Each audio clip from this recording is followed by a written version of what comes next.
आज हम बात करते हैं भाव यानी इश्क। मेरे बचपन में 10 साल की उम्र में फिर 11-12 साल मैं पीरों की खिदमत में जुड़ा हुआ था। बूढ़े लोगों के साथ बैठता उठता था। वो मुझे पीरों का किस्सा सुनाते थे और वो किस्सा सुनकर एक मन में सुकून आता था। और फिर मैं वहाँ पर साफ सफाई करना और देख रेख करना, इस तरह से मैं काम करने लगा। उस समय मेरे छोटे मन में कभी ये नहीं आया कि मैं यहाँ पर साफ सफाई क्यों कर रहा, या तो ये पीरों से मुझे क्या चाहिए। ये कभी मन के भीतर आया नहीं, ये सोच कभी आई नहीं। कोई स्वार्थ था ही नहीं, कोई मतलब था ही नहीं। बस एक मैं जुड़ गया, और इस कदर जुड़ गया। स्कूल जाने से पहले मैं दरगाह पे जाता। स्कूल छूटते के साथ मैं पहले दरगाह पे जाता, फिर घर आता, और खाना खाने से पहले भी दरगाह जाता, खाना खाने के बाद फिर दरगाह जाता। इस तरह का मुझ में इश्क भर गया था। कभी कभी तो मैं दरगाह के आंगन में ही सो जाता। रात में घर में बेचैनी होने लगती तो मैं दरगाह के पास आके सो जाता। और कभी कभी तो दरगाह के पास इस तरह से मैं बैठता तो मुझे समझ में भी नहीं आता था वक्त का। मेरी माँ दरगाह पे आ जाती मुझे बुलाने के लिए कि चलो खाना खाने के लिए, कि उसको पता था ये वहीं जाके बैठता है। और उसको भी अच्छा लगता था कि यहाँ वहाँ भागदौड़ करने से बेहतर, बच्चे लोगों से लड़ता झगड़ता, उससे बेहतर वहाँ जाके बैठता। और वहाँ कोई बूढ़े भी आके बैठते थे, तो एक ऐसे माहौल बन गया था। और जाने अनजाने में वो माहौल के भीतर मैं खोता चला गया। मुझे कभी पता नहीं चला। मैं जवान होने के बावजूद वही मेरे भीतर की हालत रही। हर हाल में, बारिश हो, तूफान हो, कुछ भी हो, वहां जाके मैं दिया लगाता कि दुनिया उलट पुलट हो जाए, मगर मैं दिया लगाना छोड़ूंगा नहीं। क्योंकि दिया अगर मैं नहीं लगाता तो वहां अंधेरा रह जाता। तो मैं जो थे वो फिक्र लगी रहती कि दिया जलना चाहिए।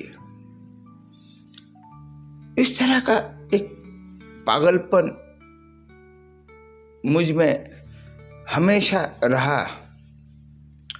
तो फिर मैं कहीं गांव घर भी चला जाता तो मुझे घबराहट होने लगती।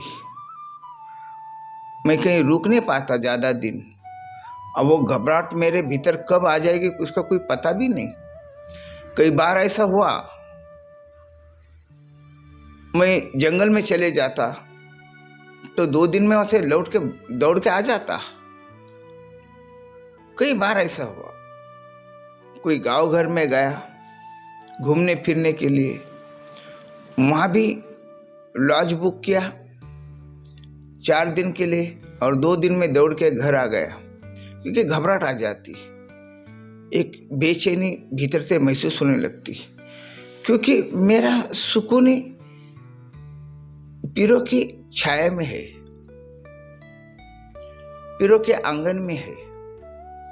इस तरह से कुरान हदीस पढ़ने लगा। वेद, उपनिषद, गीता, रामायण, धम्मपद, बाइबल, ये सब जब मैं पढ़ने लगा, धार्मिक किताब पढ़ने लगा, तो उसके भीतर मैंने देखा कि तुमको जाहिर करना पड़ता। और मैंने तो बचपन से मेरे पीरों के यहाँ पे कोई जाहिर किया नहीं।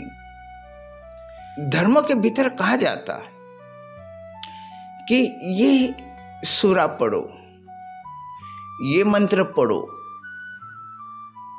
ये बात को दोहराओ, वो बात को दोहराओ। ये दोहराना सिखाया जाता। और वो जब भी तुम प्रार्थना के लिए बैठते हो तो वही बात को फिर से रिपीट करना पड़ता, वही बात को दोहराना पड़ता। जब नमाज भी तुम पढ़ते हो तो वही बात को फिर से दोहराना पड़ता। और फिर मन के भीतर हमेशा यही आता, क्या वो हमारी सुन नहीं पाता, हमारी मन की बात वो समझ नहीं पाता, और फिर उसको दोहराना ही पड़ता, उसको समझाना ही पड़ता, उसके लिए कहना ही पड़ता।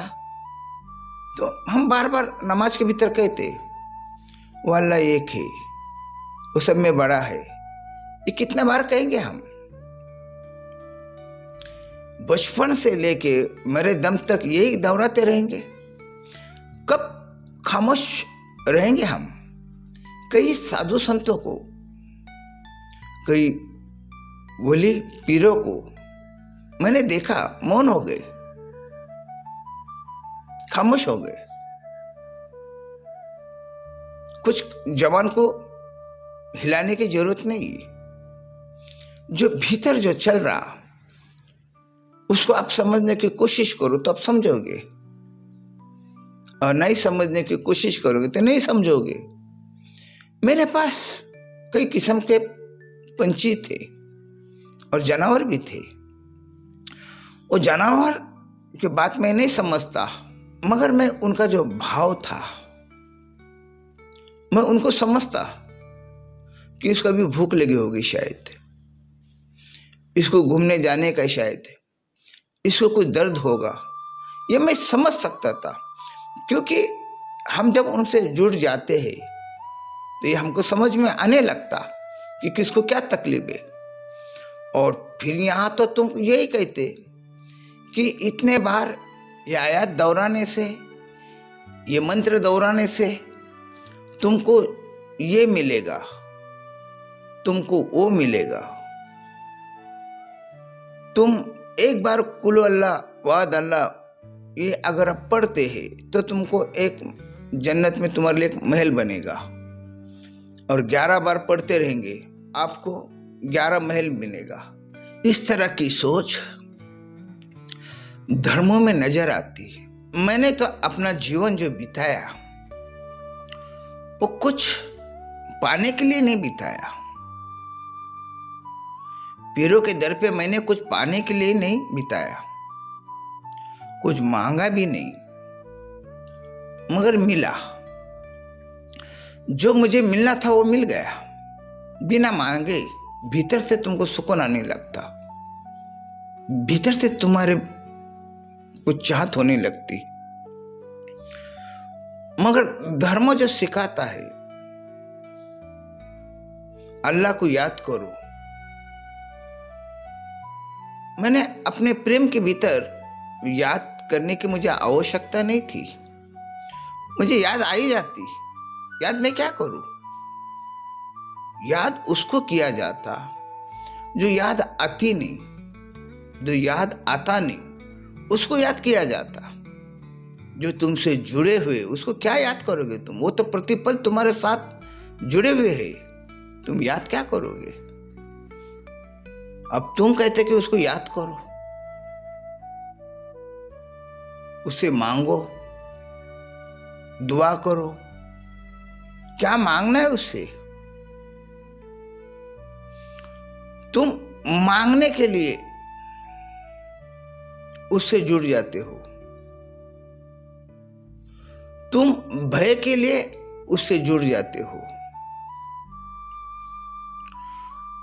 तुम मोह से, एक आस से तुम उससे जुड़ जाते हो। और फिर तुम्हारी आस, तुम्हारा डर ये किस तरह का है ये मुझे नहीं पता। क्योंकि जीवन में जो डर है वो मुझ में कभी आया ही नहीं, ना कोई मोह मुझ में आया, क्योंकि जीवन के भीतर जो भी चीज मांगने से पहले मिल गई, दुख मांगने से पहले आ गया। मैंने दुख को मांगा नहीं कि ये दुख तो आ जाए मुझे तकलीफ देने के लिए, वो आ ही गई, उसको मांगने की आवश्यकता नहीं पड़ी। खुशी भी इसी तरह आई, पता भी नहीं चला वो कब खुशी आ गई।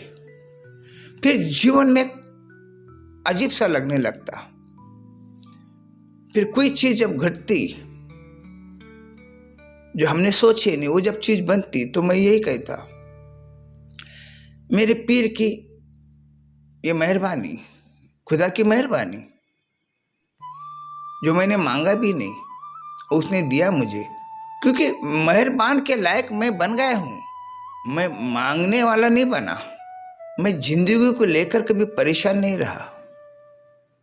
अगर जिंदगी को लेकर अगर अब तुम परेशान हो जाते, परेशानी दूर करने के लिए इंसान मस्जिद का सहारा लेता, मंदिर का सहारा लेता, दरगाह का सहारा लेता, शराब का सहारा लेता, कोई तो कोई नशा का भी सहारा लिया जाता। जो इंसान धार्मिक है वो धर्मों का सहारा लेता, और जो इंसान नशे से उसकी परेशानी दूर होती होंगी तो नशे का सहारा लेता।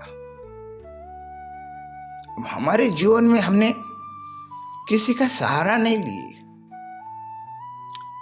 जब हम नमाज पढ़ने जाते थे तो जब दुआ होती थी तो दुआ देख के एक अजीब सा लगने लगता, और ये क्या मांग रहे तुम, रो रो के मांग रहे, इतना दुख दर्द तुम यहां लेकर आए हो तो तुमको सुकून कैसा मिलेगा।